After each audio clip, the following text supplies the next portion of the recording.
Good morning, and welcome to another NRG online event. We're playing Legacy again this time, just like last month. And we got a big crowd this time, about double the player base we had last time, so we're super excited about that. Thanks for tuning in early.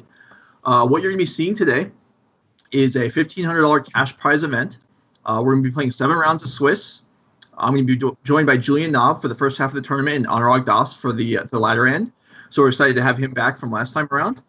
And we also have some announcements that we're really excited about the future of NRG online events, but that'll come out later on in the day. To start things off, though, I'm going to bring in today's morning guest, Julian Knob, all the way from Germany. How you doing? Hey, Joe. Thanks for inviting me. I'm having a great time, enjoying a late Sunday evening, and looking forward to the tournament. Yeah, so this is the first time we've really had a significant time zone gap between myself and one of our guests. It's early morning here. It's the middle of the evening there. The similarity is that it's very hot in both places. Oh, yeah. But tell me about it. Yeah, but we're going to get things started in a few minutes on our first round today. We're going to be bringing you 7 rounds of Swiss. Where players are playing for a total of $1,500 prize pool for this event, brought to you by Nerd Rage and Card Hoarder. You can see here on the screen the breakdowns. First place gets a clean $500. Second, $250. Top 4, $175, and top 8, $100. In addition to top 8 receiving free KMC sleeves, another sponsor of the show. So we hope you'll be sticking with us through the bulk of the day, whether you have to step out for lunch or sleeping if you're in time zone flip. We'll be on all day long for about the next, we're guessing, 9 or 10 hours. So if you have to go out and do something, check back in. We'll probably still be here. We have an exciting field. Julian and I have already been informed who our first round players are going to be, and it's 2 recognizable names. So that should be exciting. We are waiting a few minutes while the tournament gets going. In the meantime, Julian, if you were playing in this event, like, what are you feeling Legacy right now? Like, what deck are you interested in right now? So there's a couple of different decks that I'd be really interested in right now. In the end, it would come down to, for me, between what people are calling Rock Denial, or some people call it Pokepile right now, which is basically blue-white-red midrange deck that utilizes Uro, Dreadhorde Arcanist, Oko, like all the broken stuff, all the broken toys we recently got, but it also plays Stifle. And that's the deck I've been playing for the last couple of weeks, been doing really well with it. The other one that really excites me is Espervile, which is one of the matchups I actually dread. I don't want to face that. The deck is just insanely good. And yeah, those are the 2 decks that I'd be really want to register for this tournament. How about you, man? So I've actually been having a really good time with Food Chain Goblins for the last few weeks. I kind of got interested in it because once Muxus got printed, there's just so much card advantage among the Goblin creatures. And I wanted to see if Food Chain engine was possible just with the Goblin card advantage, and it seems like it is. It's kind of something I've had to work up from, not from scratch, but certainly from very early on, because I went back and looked on the archives, like on the source for Food Chain Goblins, and the last posts were from like 9 years ago, so there wasn't a whole lot to go on. But so you're working on a couple blue decks, mid-range creature decks. What happened to the elves? Elves is still, I want to say, one of the best decks around. It's changed quite a bit. It's emphasizing even more of its mid-range factor. It's also something I play every once in a while. It's probably the stuff I play the most in stream and on my YouTube channel. But right now, I'm just having such a good feeling about these other 2 decks. But definitely, like, I would even go as far as to say Elves is still tier 1, or tier 1 again, because it suffered when Plague Engineer was introduced. Right. Well, we'll see if we get some today. Last show we did, we had a Goblins expert on, and then we had a Goblin match right off the bat. So we'll see if we can get Elves or Espervile or something like that on for you, so you can, astound us with your insights into how the deck functions. But I do my best. So looks like we are ready for our deck list for a round 1 feature match. So let's go ahead and bring up our first player on screen. It is Daryl Ayers playing Temur Snoko. So this is not a Delver deck. This is more of a mid-rangey, almost controlling deck, housed within the same colors, with a bunch of Planeswalkers, 3 Uro, and I think also card advantage removal, and really not a ton of early game pressure. Yeah, this looks pretty similar to what I just mentioned, the kind of deck that I want to play. He's shifted around a couple of the numbers. He's going really heavy on the Okos and Uros. He doesn't play the Stifles. I guess that's where the space is coming from. And yeah, it's basically a ruck good stuff deck, right? It doesn't have a super aggressive plan like Delver decks would. It doesn't have this super late game engine, but I guess Uro and Oko are going to be good enough to give you some kind of power over the mid game and even the early late game. Like, there's not too many decks in Legacy right now that are really trying to get into the super late game, like, I don't know, 12 post and stuff. Mm-hmm. So this deck is good against aggressive decks. It's okay against combo decks. Like the first game, it's going to be a bit of a struggle just because of your lack of a clock. And post-board, you usually, like, yeah, we see Veil of Summers, we see more Pyroblast, Flusterstorms. He knows exactly that he's going to be weak to that. And on top of that, we don't really see that much combo in Legacy right now. Mm-hmm. Like the A&T, like TS is being played, like A&T is somewhat, I don't want to say dead, I feel bad about that, but it kind of is. Right, and this is we also see something that stands out to me is the number of one-man counter spells. I feel like these are like Spell Pierce and Spell Snare. We see 3 total, and that's not something I feel like we see all that often in Legacy anymore. I mean, you said you have Stifle, so that's another kind of similar sort of one-man interaction, but a lot of it's just free counter magic and then not bothering with anything else. But here we have that, and yet no days. So yeah, definitely some interesting things. Daryl, a longtime Legacy player, had a lot of success with lands over the years and a number of other archetypes. Anyone who's a big fan of Legacy was probably familiar with his name. Same goes for his opponent. I'm going to go ahead and let you handle the last name here. Well, if he was to be pronounced German, it would be Goetschel, but I guess in English you'd call him, I actually don't know. Okay. All right, fair enough. Anyway, so we have Daniel here playing Temur Delver. So same colors, but not really. We're much faster on the spectrum as we have Delver Secrets and Dreadhorde Arcanist, including Mandrill. So no Tarmogoyfs, which is interesting and surprising maybe to me. We saw some Rug Delver last month, and there were still 2 or 3 Tarmogoyfs mixed into the list, but here we see none. Yeah, this is pretty much the most recent evolution of, well, we used to call it Canadian Threshold. Now it's more like Temur Delver or Ruck Delver, as people call it. And it's also shifted a little bit more to the mid-range. It tries to use Oko, it tries to use Earl. This one doesn't have actually Uro, I see, okay. And he's using the Dreadhorde Arcanist, which isn't as fast of a clock as Tarmogoyf in life total, but it pressures you strategically by providing so much card advantage. So yeah, that's in a similar way. Dreadhorde Arcanist is such a pain. Playing Goblins recently, it's the card that I most don't want to see, I feel like. Anyway, we're going to go ahead and get our tournament started here. We have Daryl on the play for the first turn of our Legacy Open here today. And he kicks it off. Looks like both players kept their 7. And we'll see how things develop. Yeah, Daryl's hand is kind of slowish, but that's basically what you want to do. He's more like the control deck in the matchup. He's not the Delver player, so he's looking to take the game long term and just try to kill the first couple of Dreadhorde Arcanists, sometimes killing a Delver. An interesting thing is, in the past, when you could point your CMC 1 removal at a Delver, you try to do it as fast as possible, usually around days. But now that Dreadhorde Arcanist is around, I've found myself in spots where I'm actually like, okay, let me just like take a swing of the Delver to make sure there's not going to be a Dreadhorde Arcanist, because that card is so format defining for a lot of decks right now. Right. It's so the advantage that builds up is just hard to beat, and it's so easy to accrue. I mean, just attack. You don't have to do anything. It just has to be on the board. But we see here, yeah, so we have 2 bolts in Daryl's hand, and that's great against, I mean, the Delver deck's the one that's going to be wanting putting on pressure here. And so we have some early defense, and then 2 3-drop Planeswalkers. This hand we don't have any free counter magic, but we may not need it. This hand just looks nice. Yeah, ideally he'll just power through, hopefully get down a couple of basic lands. We're not sure how that's going to work out. Mm-hmm. Maybe I'm not sure whether he actually had a basic mountain. It could just become a little bit awkward if its topical gets wastelanded and then Narset is like so far out of reach. Right. We'll see what he's going to do. Daniel gets the turn 1 Delver. Like, this is basically what you want to do in this kind of deck. That's your best first time play. Mm-hmm. And yeah, Daryl's not holding back. He's sending the bolt there. He's like, okay, if you got the days, that's going to set you back a turn even further. So yeah, he's just developing his board and waiting for Daniel to do something.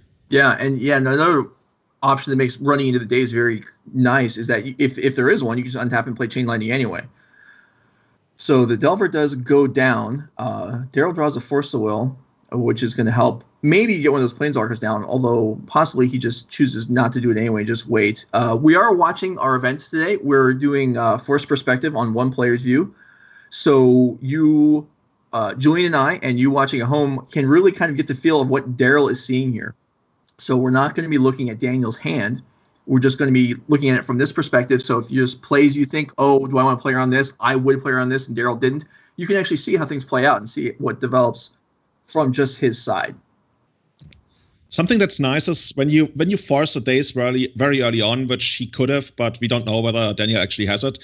The earlier you make your opponent dazed, the more punishing it is to him when he has to put up all his lands at this point. So that makes it a little bit more likely that your 3-mana planeswalkers might resolve, because there's a world where maybe it's interesting. Would you play the Oko first or the Narset? No, what's the name? That one's so bad. No, you're correct. Yeah, it's Narset, and that Narset, is yeah. That is an interesting question here. Drawing the Wasteland makes it even more. There's definitely a lot of options here. We have 2 planeswalkers we could play. I think I would probably lean towards Chain Lightning and Wasteland, since that's what we drew. I like that. If we didn't draw the Wasteland, then it would be more complicated, I think. But because we have waited to use our land drop and the Chain Lightning, and I mean, these decks are not light on lands, but certainly they can. Things can run out. As we see with the basic island, there's no green online yet for Daniel. Yeah, so the best Daniel would probably want to do in the near future is to get Hooting Mandrills into play, or maybe even Dreaded Arcanist. But it's so annoying sometimes. You get Dreaded Arcanist out, and then Oko turns into an egg, and then it takes forever for the egg to actually kill the Oko. Yeah. And that's a scenario I've been in many, many times, and that's part of what makes Oko so good in the format right now. So see what Daniel can come up with here. He's played 2 Delvers already, so there's unlikely to be much left castable on an island aside from cantrips. And also, by delaying things for a turn with the Wasteland, Daryl gives himself a chance to draw another blue card, because right now, this Force of Will, probably he's not too eager to cast it, I wouldn't think, as he wants to keep and actually cast both of those planeswalkers. So this is a really big turn for Daniel. If he can't find a land here, he's going to be what we call brainstorm locked for at least 2 turns and won't get any further land drops. And just the blue alone, the best he can do is come up with a Delver. And it's kind of funny how Delver is not as threatening anymore as it used to be. So Daniel known to take a sweet time with his decisions. He also, like, by the way, if people don't know, Daniel won the Legacy GP in Niagara Falls last year, I believe, playing Blue-White Stoneblade. So he was actually running around earlier today. He just learned about the event and was trying to piece together a deck, and looks like he found all the cards he needed. Well, that's great. So yeah, really, what we need is a creature here. So whether it's a 3rd Delver, we could also see like you said earlier, a land into a Hooting Mandrills would work. But definitely we're going to need some pressure is going to be needed, because these planeswalkers are going to come down, and like unanswered Narset is not going to be easy to deal with. Oh, no creature. So that makes me wonder what Daniel is going to be up to next turn. Maybe he's even going to try to get an Oko or something into play. Oh, Jesus. Now he's got all the sweets. Daryl's got the free choice. Like, he's in the candy shop and he can take whatever he wants. Yeah. Starting with a Narset. He chooses to go with Narset, Partner of Veils. And yeah, I'm sure there's arguments for all 3 cards here. Narset does get dazed, which setting this land drop back at this point, like you're saying, dazed is less punishing the later you go. And Daniel able to replay the land and then have access to 2 mana, which can cast most of his relevant cards. And we're going to see... I would guess Hooting Mandrills. Yeah, Hooting Mandrills, which is interesting. Either he drew it off the top or he just chose not to play it last turn. Yeah, it's interesting that Daniel didn't crack his fetch land before his draw step, so there must have been a lot of cards that he really wants to have. When you end up in a spot where you don't crack the fetch land, there's probably like you've got too many cards you want, or maybe him having to daze the Narset changed something. That's also something that could, but we don't really know yet. But right now, I really like Daryl's position here. Like, he's facing down a 4/4, but his deck is capable of beating that. I wouldn't be surprised if he just runs out Uro here.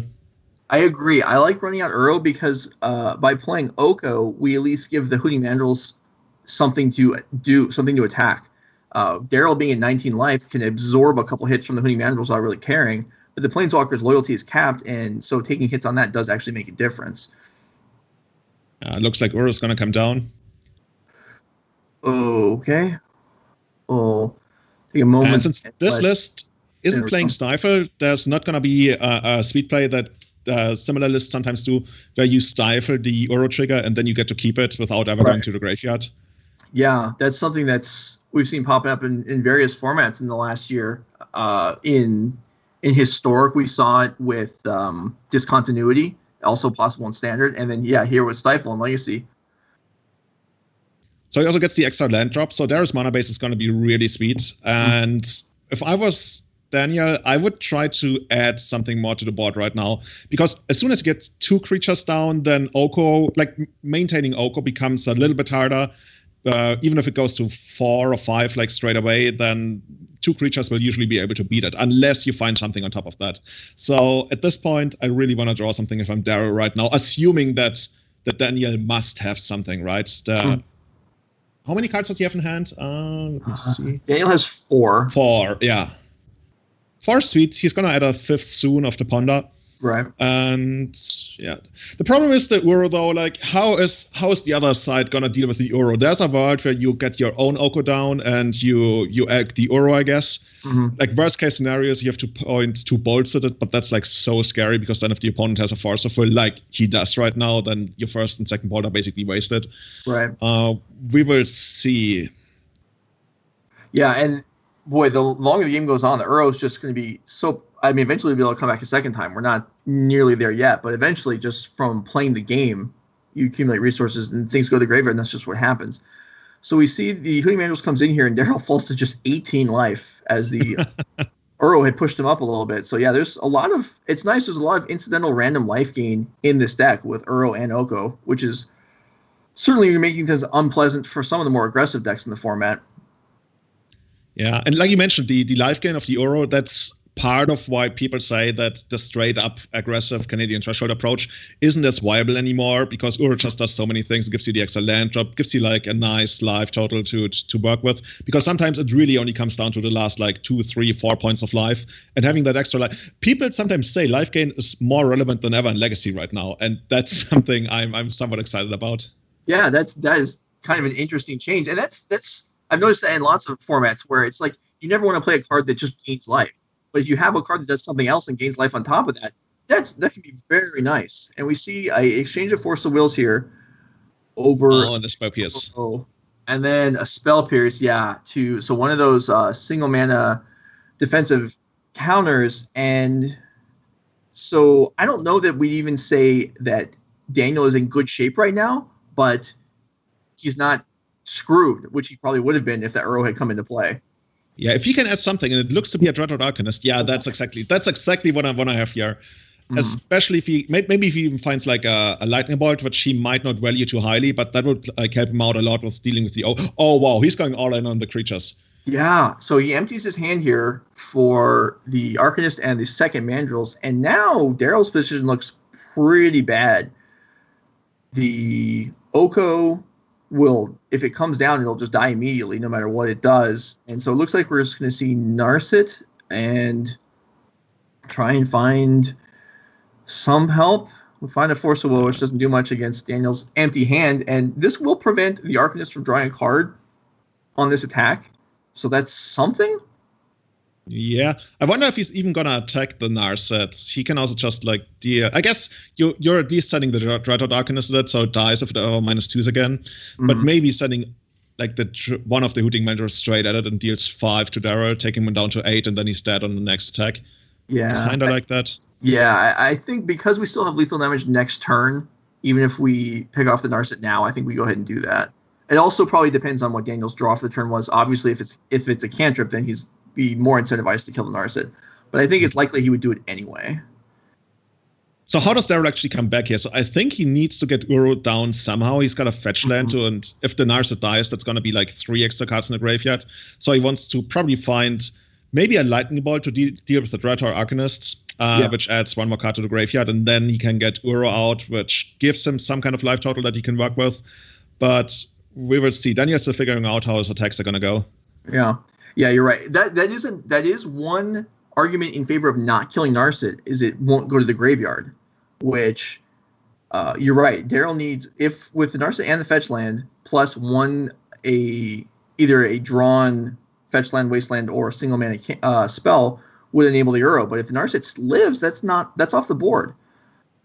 It's off the table as far as an option. So actually, this is pretty complicated. And this is something that comes up again and again in Legacy, where Legacy is it's a very complicated format. There's a lot to keep track of, a lot going on. And yeah, what do you do here? Do you take down the Narset, potentially enabling Uro, or do you let your Dreadhorde Arcanist just be a 1/3? So he decided to send one Hooting Menders, I think, at Narset. It says on the chat. Mm-hmm. Yeah, the Ponder, at least the Ponder allows him to basically rearrange the top 3 of his library, even though he's not going to draw an extra card. But it's going to give him some kind of information, and if all of those cards suck, he can still just shuffle them away. Yeah, that's cool. That's a veteran decision here. Just, we're not casting this Ponder seems like, well, we're not getting anything out of it, but we're getting something, and even if it's a little bit, the game's likely going to be over before we can flash back, the Brainstorm and then the Ponder 2 turns from now. So if Daryl draws, for example, an Ice Fang Codal, that would be okay. The problem is that the Hooting Menders have Trample, so while they would kill them, they might just trample over him and kill him on this turn. So there's really not much you can really draw. Like we mentioned, the cantrips. Like ideally, cantrip into Lightning Bolt into Uro would be where I wanna be. Oh, this could take out the second green source, but he can still fetch for 1. Mm-hmm. This would also enable. Oh, true. Oh, you know what? I think I've been miscounting this. I've been thinking we had to get 5 cards in the graveyard for the Uro, but the Uro's in the graveyards. We need 5 other cards. Yeah. So yeah, this is going to be slightly harder than I thought. We did draw the Ponder though, so this is going to go 1, 2, 3. Yeah, we're still going to be short because we need actually 6 total cards in the graveyard, and it looks like we aren't going to be able to get there. I guess if this finds a fetch land, we might be able to do it. Yeah, fetch land, wasteland, something along those lines. Yeah. So he can Lightning Bolt the Dreadhorde Arcanist, but then the two apes kill him for Exactly, so that's nothing. I guess you gotta I guess you could take the light. No, that doesn't do anything. So there's a world where you Oko one of the apes just to make them non-lethal. You basically play but you have to fetch for that. Right, so that doesn't work as a fetch. Yeah, I think we have to shuffle here. I think all these different options are just like 1 life point short. I think we need to shuffle. And there's the Ice code. Oh, and it doesn't even have Death Touch because we don't have enough snow permanents. So okay, so Quaddle into a land into Oko. No. Another Force of Art. No. Okay. Not doing it. So Daniel Goetschel wins the first game, and if we can go back to the deck lists, we'll take a look at how the players might be sideboarding. Thanks for joining us here on round 1 of this event. Okay, actually, we're just going to watch the sideboarding instead of going to the full, so we can see what actually is happening here. See, pretty heavy boarding in. Looks like the free counter magic and Narsets are going out.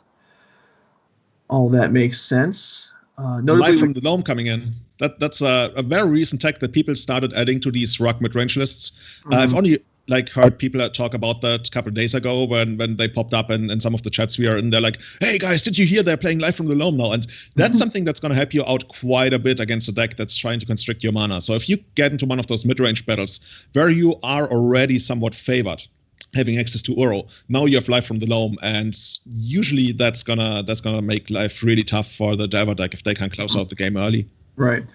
Notable also, I think, is that we have 2 Veil of Summers, but we only brought in 1 copy, which makes sense. I'm certainly not disagreeing with it. I just feel like it's worth pointing out, as that's something you see happen, but I wouldn't say it's common to do something like that.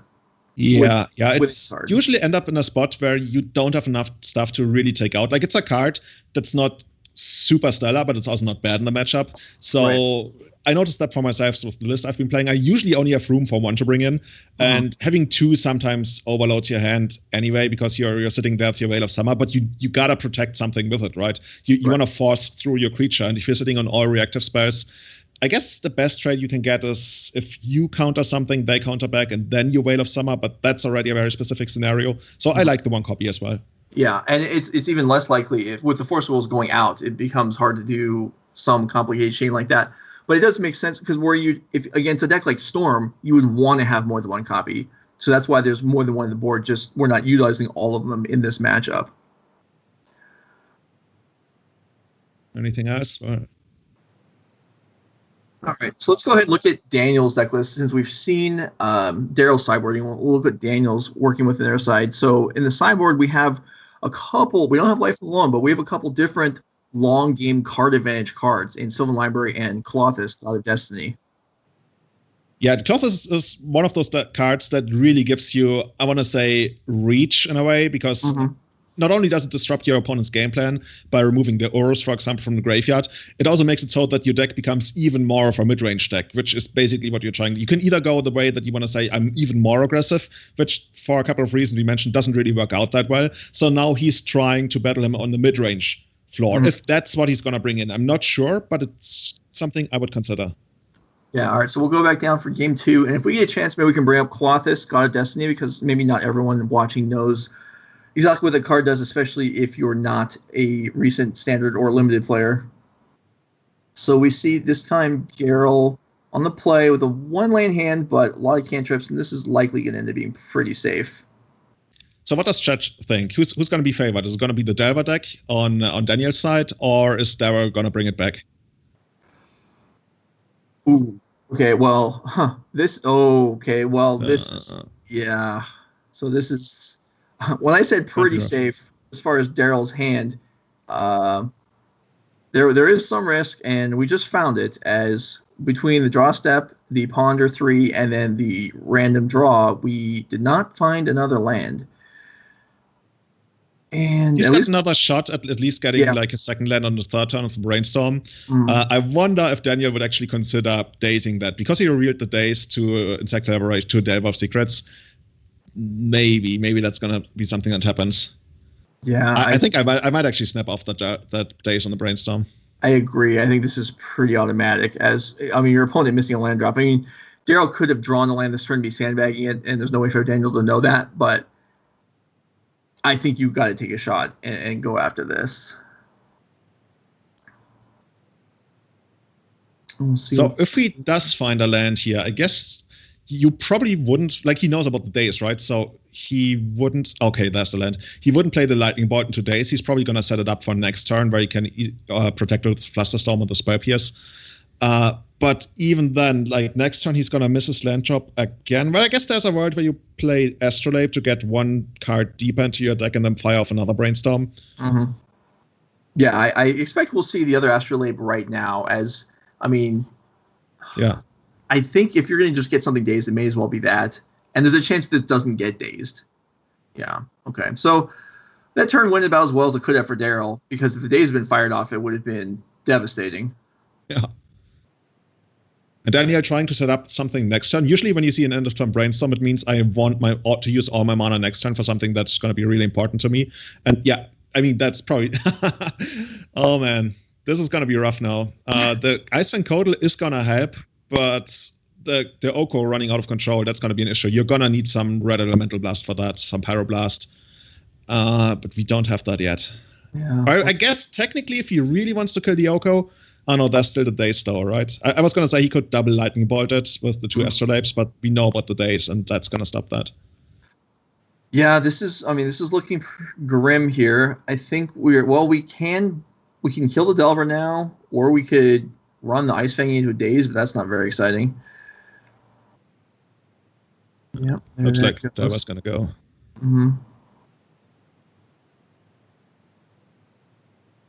This being thought over would be good for Daryl, as much as anything could be good when you're facing down an Oko unchecked here. Because one thing Daryl can do is fight over spells. In fact, that's about all he can do right now. Mm-hmm. I guess the reason, I was like, is he going to use the Wasteland or not? I guess the reason to keep it untapped is that you can Spell Snare on the next turn, so you might be able to hit Dreadhorde Arcanist if it comes down. But I would think if Daniel actually had a Dreadhorde Arcanist, he would probably first Wasteland the Wasteland. But then again, that's like a really bad trade for him, right? Because then the Wasteland goes off the Tropical Island. Right, yeah. And I think that's why Daryl left the Wasteland untapped, because it disincentivizes the Wasteland coming in. Instead, we have a Flusterstorm on the Ponder here just to tap out Daniel. It's not actually going to counter the spell, although it's going to force Daniel to not develop his board any further this turn. So that is worth something for Daryl. And you know what? With 1/3/3 coming in, the Delver is gone. No additional threats coming in this turn. Ice Fang maybe can come down and trade with this elk next turn. Daryl looks... I'm going to say, looking at the board now, Daryl looks better off than I thought he was going to a minute ago. Yeah, definitely, because basically all Daniel did on his turn was spend his mana on getting a cantrip out and protecting it. Mm-hmm. So, well, okay, if this had been something else, that we would have been in trouble. But now, I mean, eventually you gotta find the Pyroblast, right? You're not gonna beat the Oko in combat anymore. So we're just gonna get out our dude, trying to find another land drop here, I guess. Or even the Pyroblast, which would still run 2 days, I guess. Days. So annoying. Yeah, this is okay. So we have a blocker now. We can't defend it from a removal spell. And this is what Oko does. It just cranks out 3/3s over time. And Daniel's certainly not going to need to gain any life sitting at his starting life total. So this is very... I mean, I don't know how often Delver decks make it to turn 5 at their starting life total without even having done damage to themselves. True. Didn't even crack a fetch land, didn't use... Well, I guess he might have... I don't know if he actually cut Force of Worlds. Usually, like, the more aggressive decks sometimes keeps a little bit more Force of Worlds, but we will see during the course of the game. Now, finally, First Blood has been produced on Daniel's side. Yeah. Yeah, that's the thing. Because the way that Daryl sideboarded is strong against opposing Force of Wills, but if they got boarded out, even in some of them, then Daryl's sideboarding of Veil of Summer and Flusterstorms begins to look rather weak. And that's basically what happens, right? When you... Oh, the Clothless. Oh! And this slips through all the counter magic, and this is just a grinding clock. Interesting. This is so sweet because it's a creature and an enchantment. You can't even spell pierce it. Right. Yeah. Interesting that there was no attack to trade with the Quaddle this turn. I'm a little surprised by that. But I guess Daniel thinks he can get a better trade. Maybe Daniel got some... He might have had another red removal spell in hand, which he couldn't use this turn because he wanted to get the Clothless down, and next turn he's going to try to do that. Yeah, it almost has to be that. So I think we probably need to fire off this Pyroblast while the Flusterstorm is live with most of Daniel's mana tapped right now. Another basic land, that's going to be important. Mm-hmm. Yeah, and that's the Pyroblast. And interestingly, I think the only way for us to actually get rid of Clothless is for our opponent to turn on the Devotion and then we submerge it. And I guess that's never going to happen. Yeah, I'm not even sure that's possible. I suppose if you had all your Arcanists and your Hooting Mandrills, then maybe you get there. But yeah, that is unlikely. I think this Clothless is here to stay. And it's quite a big deal seeing the Daryl is down to 8 life. Mm-hmm. And that means for the Earl to make it into play, it's going to have to be all at once. And that's 7 mana, and that's rough in this deck. And then we see replacement Oko. And so now, okay, we do have and that made sense given the decision last turn. But this Flusterstorm is going to function here. So we can block one, go to 5, bolt the other one, and then we're probably just forced to run out the Uro to gain life. We'll see what happens. That must be Hooting Mandrills, I would think. Yeah. Oh man, it is. So if there's one way we come back, it is like Ice Fang Codals, because they basically are 2-for-1s. The only thing is the Clothless is such a big deal because now that we're down to 5, and next turn we're almost guaranteed to take a little bit more. I guess if we really wanted to, we're not going to take creature damage next turn, but that's going to exhaust all of our resources, and then we still don't really have. It's gotta be like you mentioned. Uro can't do it because it will be eaten by the Clothless. So Daryl is in a really rough spot right now. I almost want to say he needs like a brainstorm that gives him like a ton of submerges and stuff, because the submerges actually kill the tokens. Submerge would be helpful, definitely.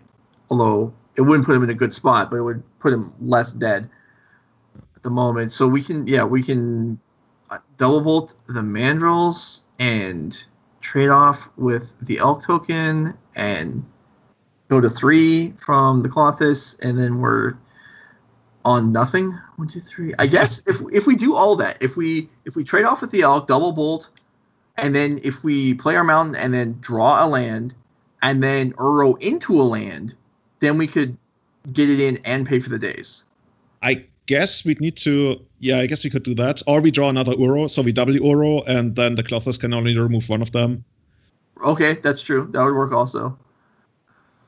Well, we didn't play the mountain, so, I mean, understand saving that for a brainstorm would just be able to sort of have extra cards if we have to shuffle, but this is rough, and I'm sure Daryl realizes he's not looking good here, but this is what he has.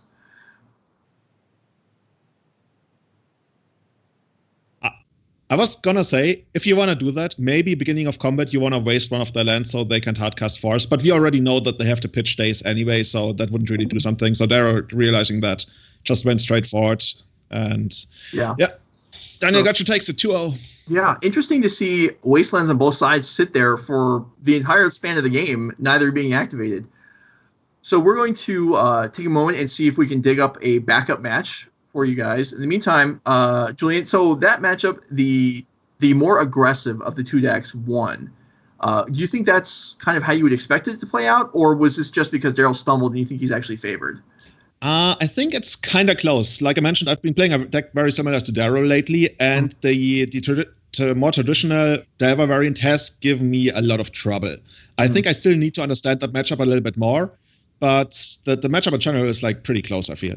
Mm-hmm.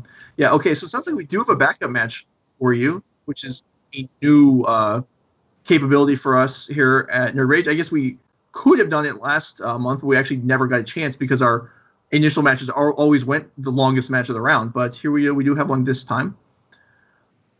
And taking a glance at chat, we see you guys. We thank you for being here. And chat pointing out that my line didn't work last game because Daryl had already played a Forest for the turn. So, okay, scratch that. So, moving on here to, we have Justin Porteous on the bottom on 4-color Snowco.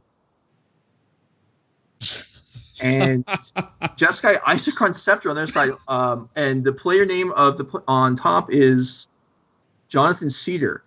So we see Isochron Scepter and Possibility Storm in play. So I'm going to say I know Justin Porteous, and I can promise you that he did not practice against this deck. Neither did anyone else in the tournament. It looks like, okay. Ponder into Possibility Storm. So, and it's getting forced. And so I believe Possibility Storm, we get a random other card of the same type on the stack. Yeah. And you get to play for free, I believe. Right. I wonder if there's some kind of combo in this. I mean, there certainly could be. So we see this Force of Will. This Pitch Cast Force of Will turns into a Brainstorm. And then this Ponder turns into... I wonder, God, this is amazing. Which... is not cast, as it would wipe out the Ice Fang Elk. And it's symmetrical. It works for both. Yeah, oh my god! Oh my god! It works on both players. So now we're going to see the common play of Swords of Plowshares, my own creature, to spin the wheel and hit swords. Find another swords. You played. So this is not. This is interesting. There's a Jason play, which is probably the strongest thing on the board.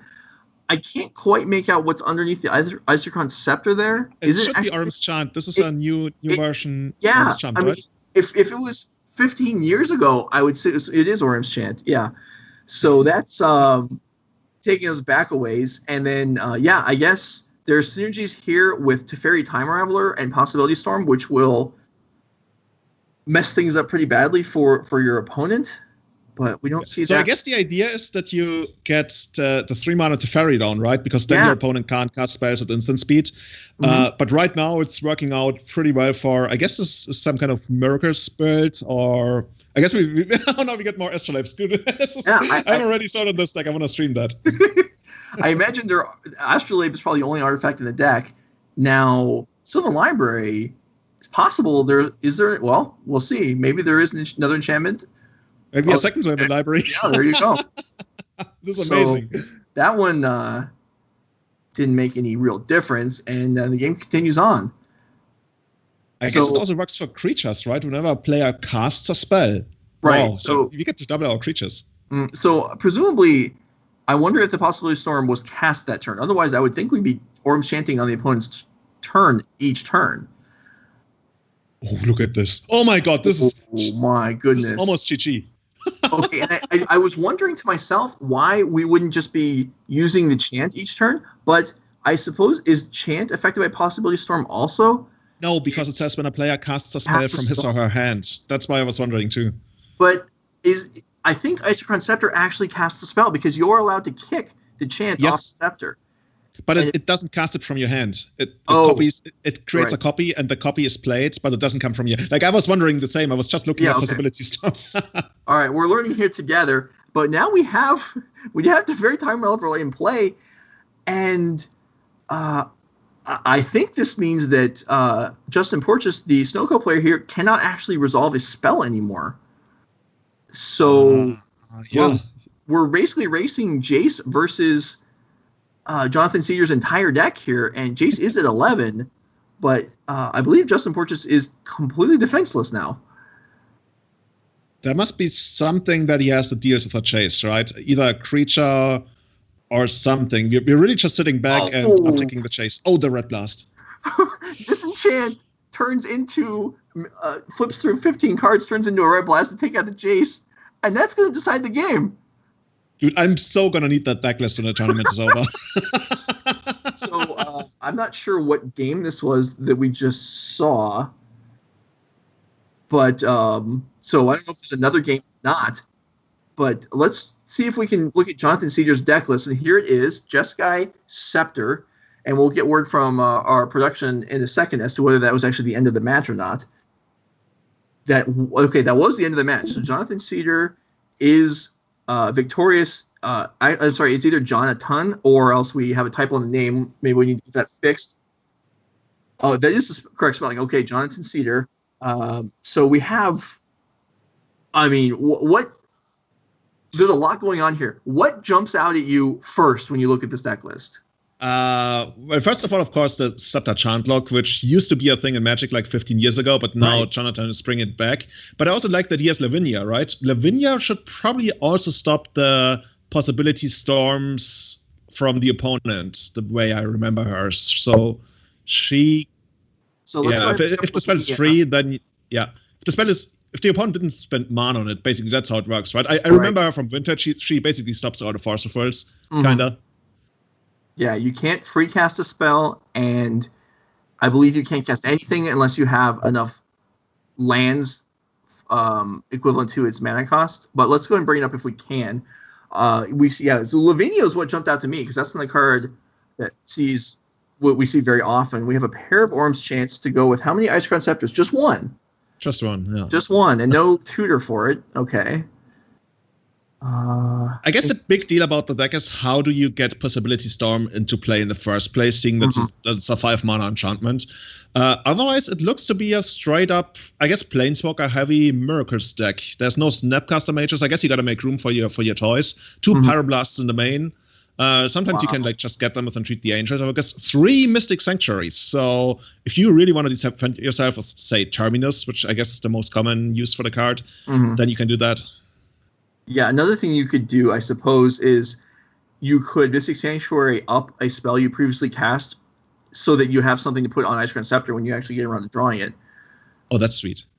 There's a lot of sweet stuff in here. You have 3 Narsets, 4 Little Teferis, 2 Jace. This is pretty wild. I mean, we're in round 1 of the event, and I already feel like we have a tough time coming up with a more random, fringy, awesome deck than this one.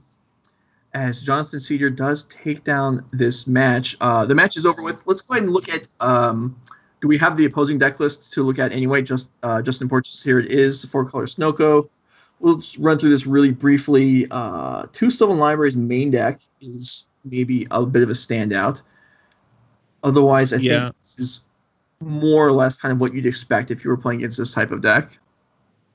Something that's nice about the 7 libraries is that Uro basically feeds those libraries, so you can pay live more often than you otherwise would be able to. And that's what people sometimes try to leverage when they build a deck that's more focused on the libraries as opposed to like more Planeswalkers. That's a good point.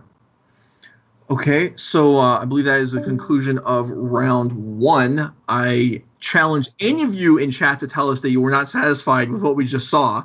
And if you do say that, you're lying.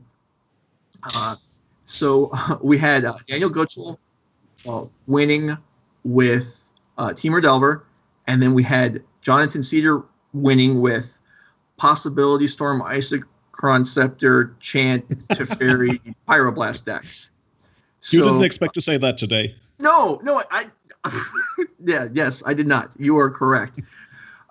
So hopefully you enjoyed round one with us. We have a few matches still playing. I'm Joe Lissette. I'm joined by Julian Knob. We're here for Nerd Rage Gaming all day long today, and also sponsored by Card Hoarder and KMC Sleeves. I think we're going to step away for a couple minutes while a few more of the matches finish up, and then we'll be back for you in a couple minutes. Maybe not. We'll see how long this round lasts out. We have matches still playing.